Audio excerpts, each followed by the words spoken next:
$17.06 for 2 deliveries, 5.8 miles total. Falafel Taza. Not worth it. 2 different customers, 5.8 miles too far. $14.07, 9.1 miles. Oren's Hummus. I've never heard of that place. This is going to Stanford. I don't deliver that area. It's a pain in the butt to deliver there. It's hard to get to.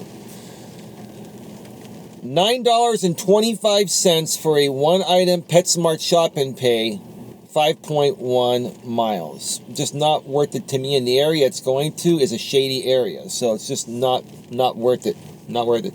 And remember, I'm in the San Francisco Bay Area where, unless something is, at least $2 per mile, but more so $2.50 to $3 per mile, it's not worth it for me to take because of the cost of living out here. In your area, it may be a little different, but still, you should look at it the same way. $6.59 for 2.2 miles. Amazing walk. The dollar to mile ratio on that was about $3 a mile, but the order too small. I'm not going to waste 15 minutes on a $6.59 order when there's a $10 or $15 order, typically behind it, right? $13.07 for a Pizza Hut going 7.3 miles, just too far in the area it's going to. Just not a good area, right? $18, and these are all the ones I've shared so far are Uber Eats. This Uber's been hitting me with some long distance, not so great orders today. Chipotle, which is where I'm parked behind, waiting for orders. $18.07, good pay, but for 11.4 miles going to Palo Alto. There are at least 2 other Chipotles closer. There's one, I believe, in Palo Alto and one in Redwood City. I'm in San Carlos. Why is Uber and DoorDash, why are Uber and DoorDash, sending Chipotle orders to 3 cities, 4 cities away from a further away Chipotle or other restaurant when there are others closer to where the delivery is going to? My theory is that either they have an exclusive contract in this area to take all the orders within a certain, radius, or the other locations are so overwhelmed with orders that they've turned off their DoorDash and Uber Eats tablet, or they're just not doing DoorDash or Uber Eats at those locations. And listen, it's not feasible to deliver food, in my opinion, more than 4 or 5 miles, because even if you use a hot bag, by the time you get it there, it's going to be cold, right? And it's just not even worth it for the driver, unless you're paying the driver $3, $4 a mile, because then you got to come back that distance too, right? Dash Mart, this on DoorDash, $6 for 7.2 miles, less than $1 a mile here in the Bay Area. Come on, it's a slap in the face. Tony Xu, CEO of DoorDash, that you even sent out this offer. That's a big decline there. Then a stack on DoorDash. Falafel Taza here in San Carlos, Mediterranean cuisine.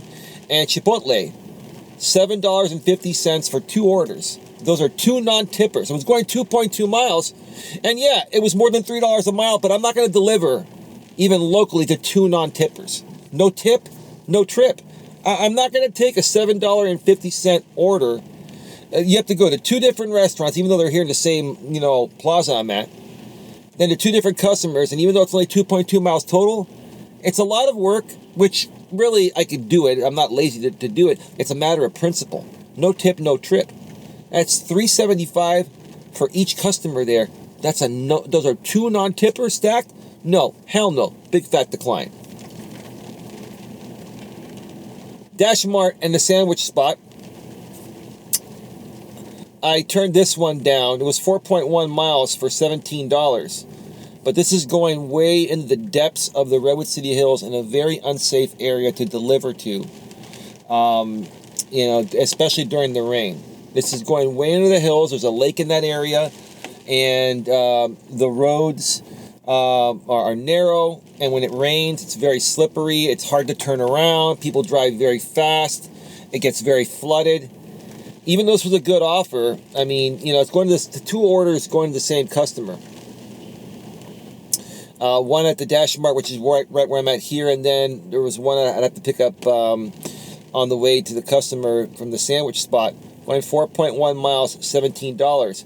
Yeah, that was over $4 a mile. But folks, even if the dollar to mile, ratio is good, you've got to look at where the order is going to if you're doing food delivery like I do for Uber Eats and for DoorDash. Because if not, you can get in an accident, you can get stuck in the mud. You gotta look to see how safe it is to do the order. So that order was a good order, but the area it was going to, I don't feel comfortable delivering even when it's not raining, but especially when it's raining, forget it. I'm not going there. I'm not driving there. And it's not even, again, me that I have to worry about. It's the other drivers that drive like shit and create these accidents. And I don't want to risk going up into that area, especially when it's raining out here. It is raining here today.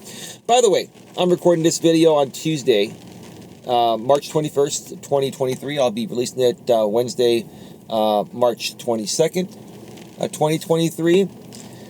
Folks, welcome back to my channel. Welcome to Navigating the Modern World with Coach Eli. Another pre-recorded video here. And I wanted to start this one off a little bit differently leading into today's topic because I wanted to share with you folks that today hasn't been the greatest day for Uber Eats and DoorDash food delivery driving. I've been doing that for a little while for those of you who've been following me. And you're going to have those days. Sometimes that's going to happen. There are good days and bad days, and it all depends on what people are ordering, right? But today, I wanted to do this video to make a prediction here. I have a feeling that something is gonna change very soon with these gig economy apps like DoorDash, Uber Eats, Grubhub, etc. I have a feeling something major is going to change, and I've always been very intuitive, and I've always been able to see things coming. Now, I don't have ESP. I'm not a mind reader. I have, common sense, and I look at trends, and I see what's happened in the past in similar situations, and I, use that, whatever you want to call it, gift or whatever you want to call it, to piece together what I think is happening here. And it's been interesting over the last 3 weeks, and at some point I'm going to do a live stream on this on Coach Eli, and I've been saying that it's coming very soon, folks. I got to find the time to do it, but I'm going to show screenshots and all. It's been interesting that for the last 3 weeks or so, I've made more money on Uber Eats, delivering food for Uber Eats, than I have on DoorDash. Now, could I have made more money if I took every order on DoorDash? Yes, but I would have lost money because I would be taking orders that are long distance for less than $2 a mile. Was there more opportunity on DoorDash? Yes, but there was also a decent amount of opportunity on Uber Eats, and there was better opportunity on Uber Eats. What DoorDash has been doing a lot lately, they're just, it's getting to the point of where, my acceptance rate on DoorDash is under 10%. It's like 7 or 8% right now. That's probably where it's going to stay. DoorDash is stacking almost every order now. It's almost non-existent to get a single delivery order on DoorDash for food. Now, for Shop and Pays, that's different, right? I'm talking about food delivery, which I think is the easiest thing to do. Now, I just got another one here. 5 miles, $13.50 to go to a very unsafe area I don't want to deliver to. So, we're looking at about, $2.50, $2.60 a mile there. And remember, I've always said here in the Bay Area, if it's over 3 miles, I don't take anything less than $3 a mile. So this one wouldn't make sense for me anyway. So I'm going to decline this. It's not the greatest thing. Uber's going off too while I'm here recording this. Let me see what's Uber saying. Starbucks, 1.2 miles, $7.08. I'm going to go ahead and take that.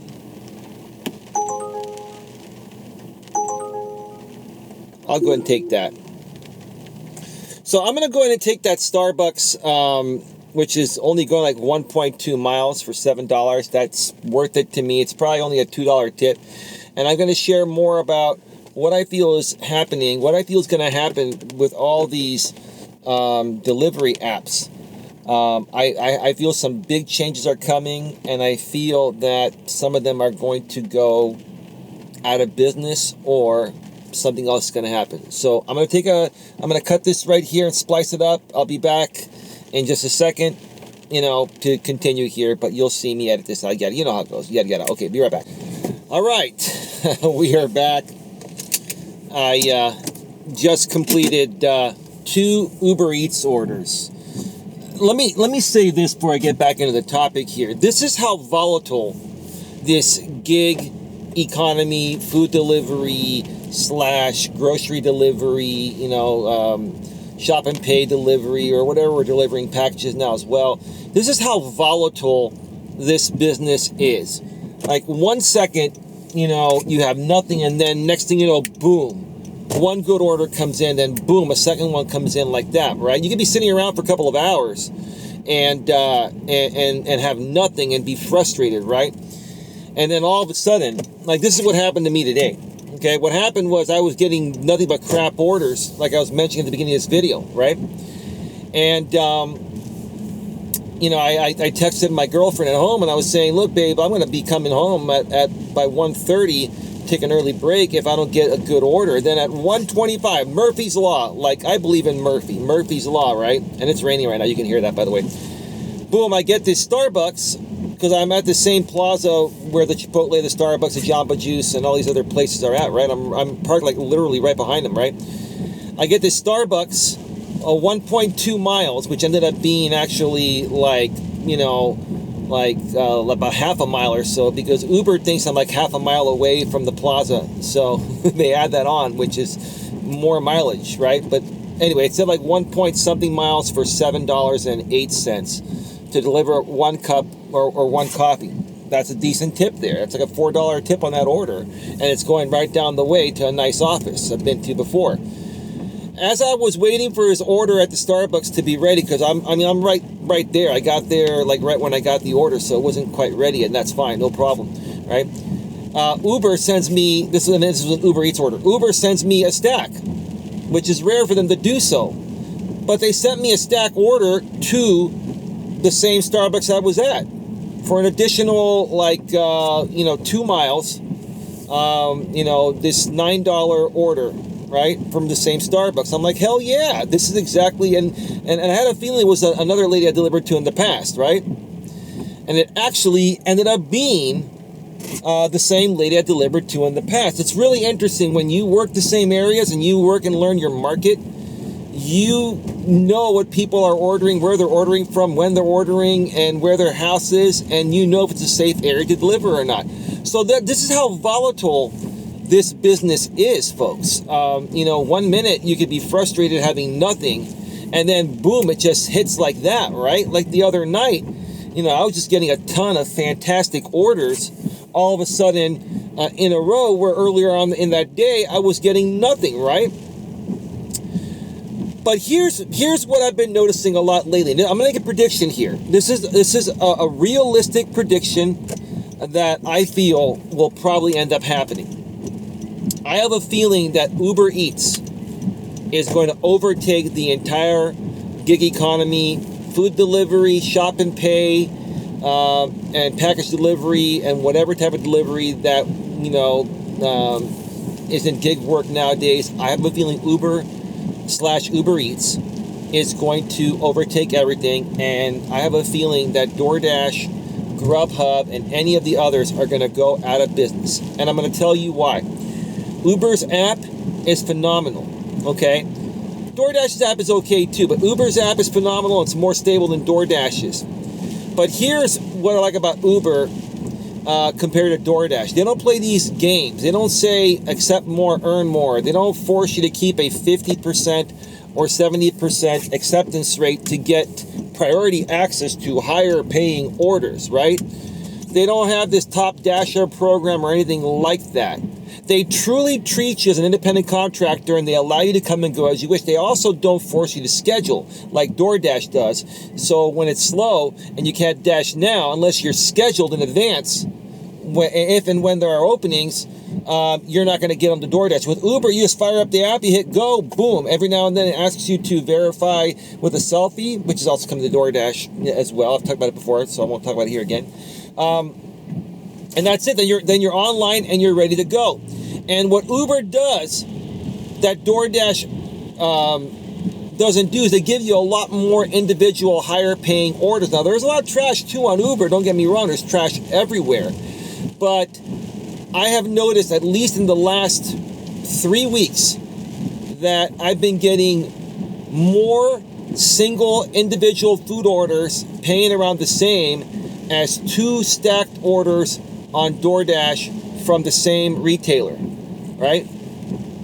That's what I'm noticing, right? And Uber is not trying to stack most of those orders, most of those high-paying tipping orders with crappy orders that don't tip like DoorDash does. What DoorDash does is they subsidize the crappy non-tipping orders with the tipping orders, so you have to take both, right?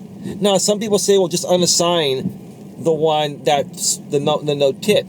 Yeah, but you really don't want to unassign orders if you don't have to, because that doesn't look good and that could get you deactivated. Yes, you need to fall below 80% completion rate on DoorDash to be deactivated, but still, you want to save your unassigns for when you truly need them, such as a store being closed or a restaurant being closed. The other day, near where I live, there's a wonderful Mexican restaurant called Sancho's Taqueria.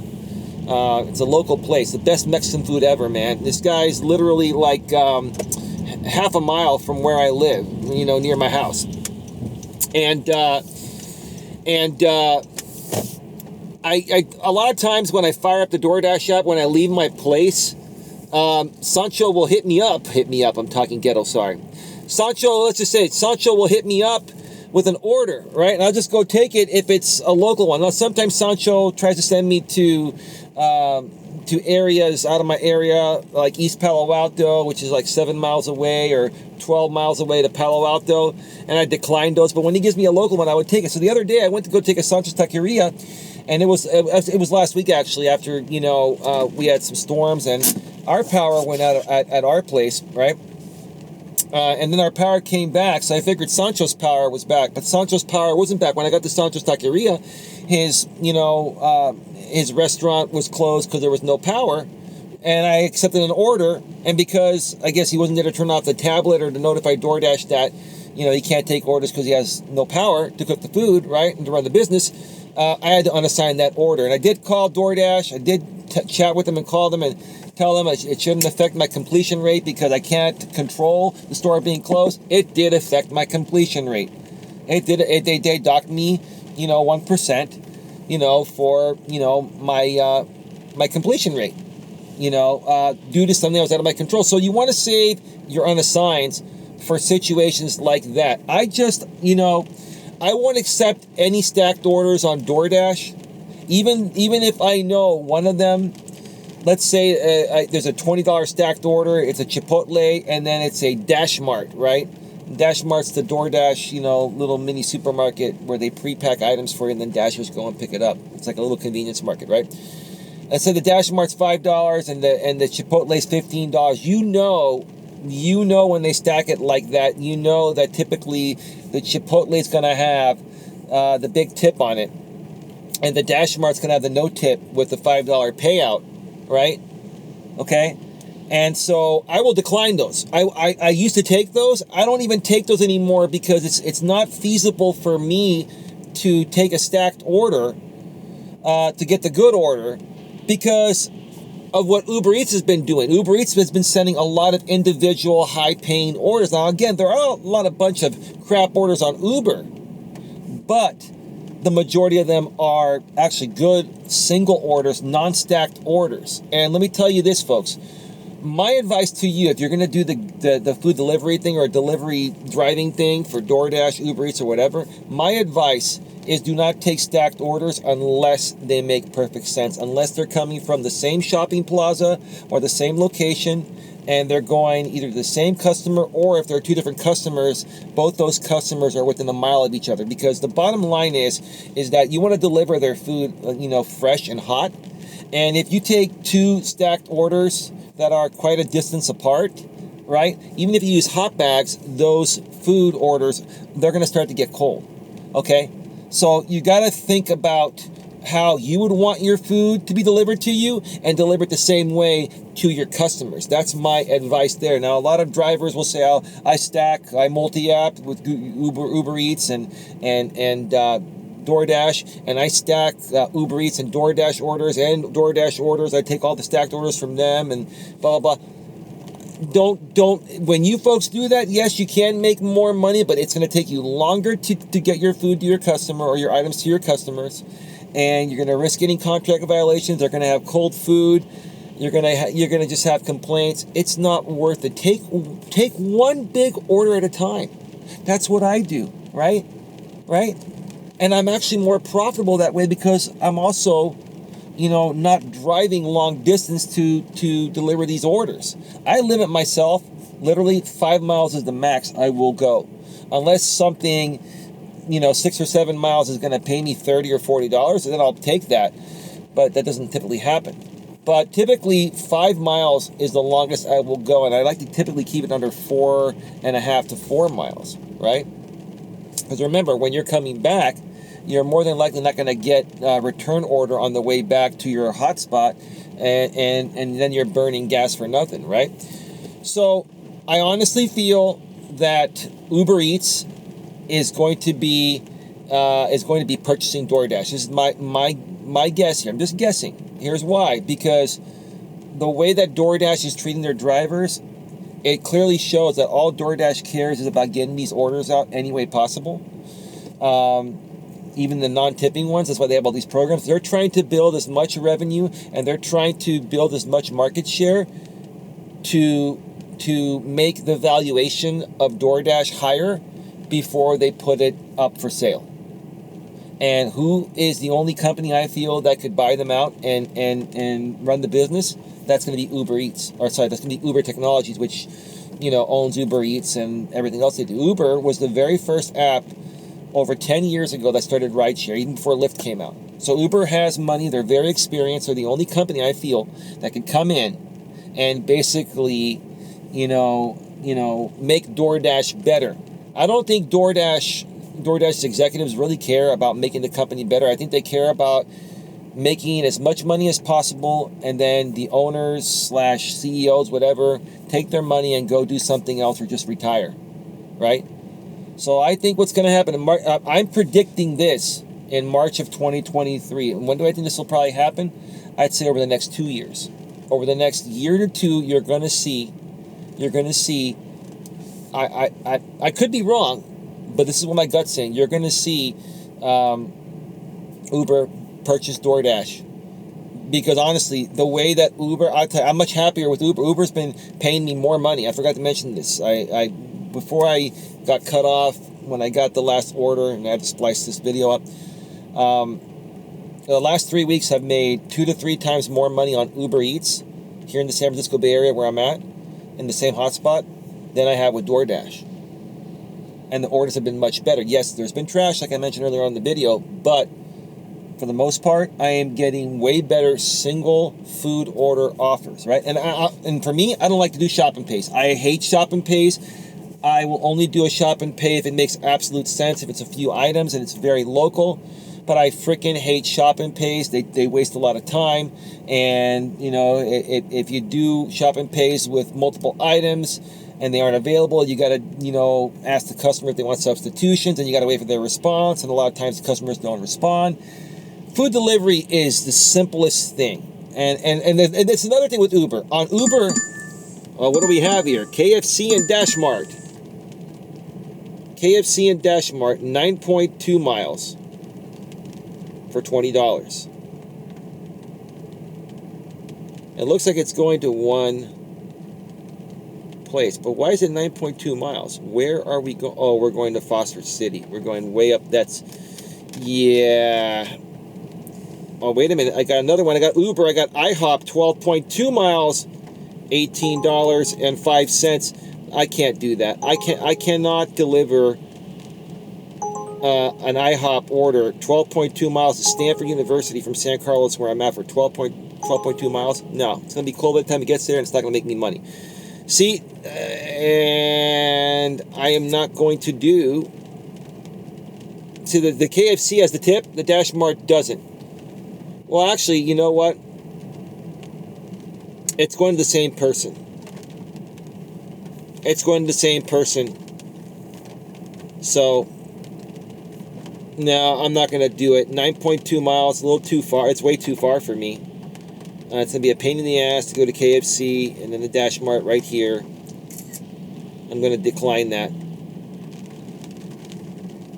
That's about $2 a mile, and I wouldn't do that one for that order. To do that at that distance I would have needed at least $30 to do that.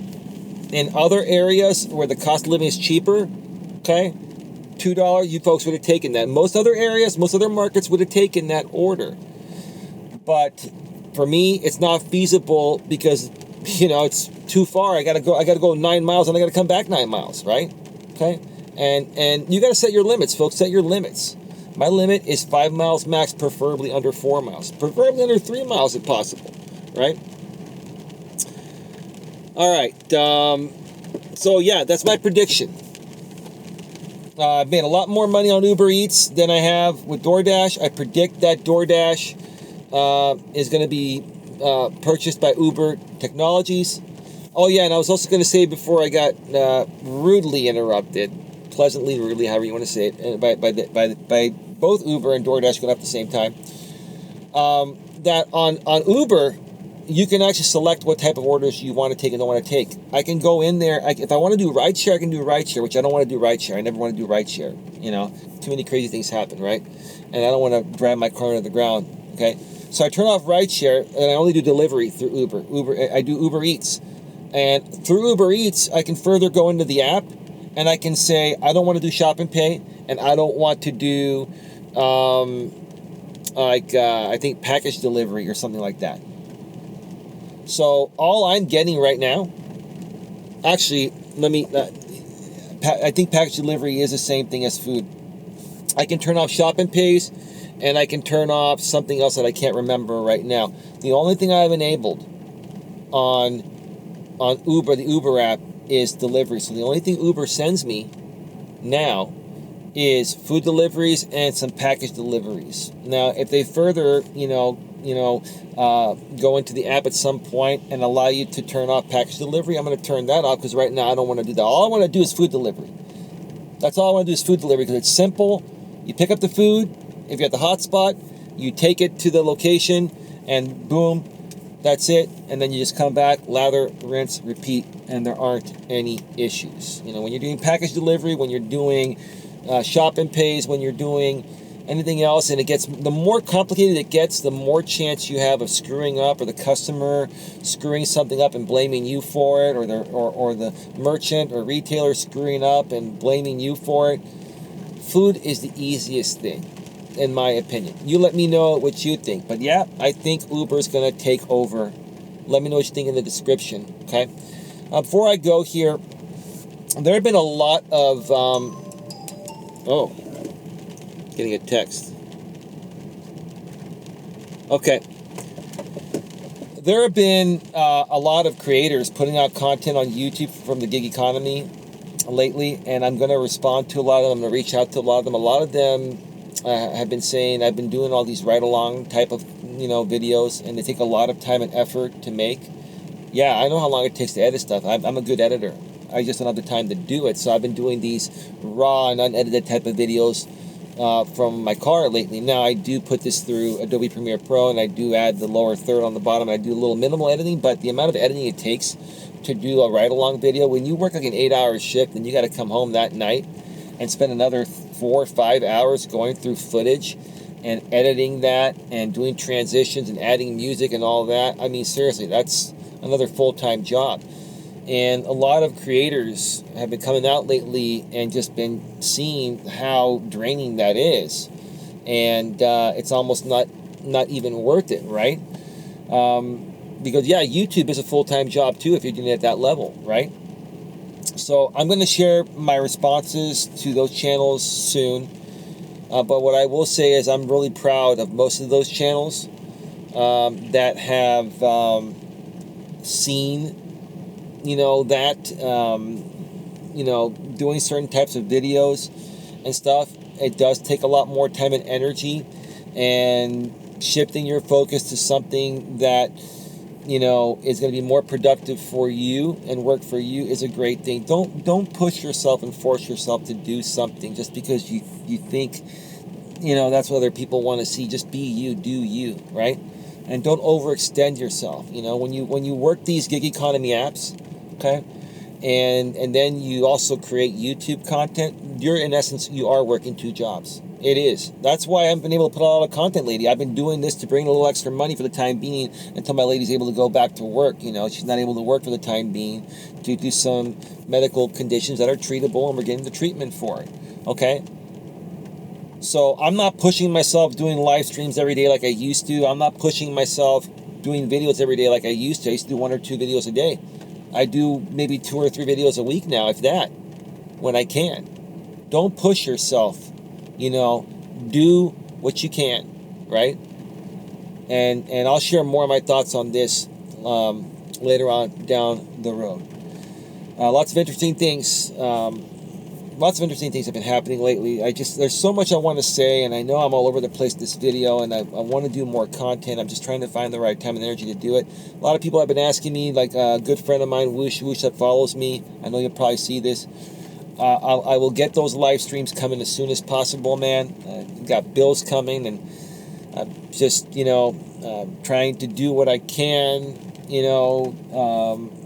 My lady is going to, have some other, things coming through for her very soon, and that's going to help out. So, more coming soon. Just keep it locked here. Bear with me. I'm doing the best I can. And that's where I'm going to wrap this video. Have a good one. Take care. And as always, be good to each other.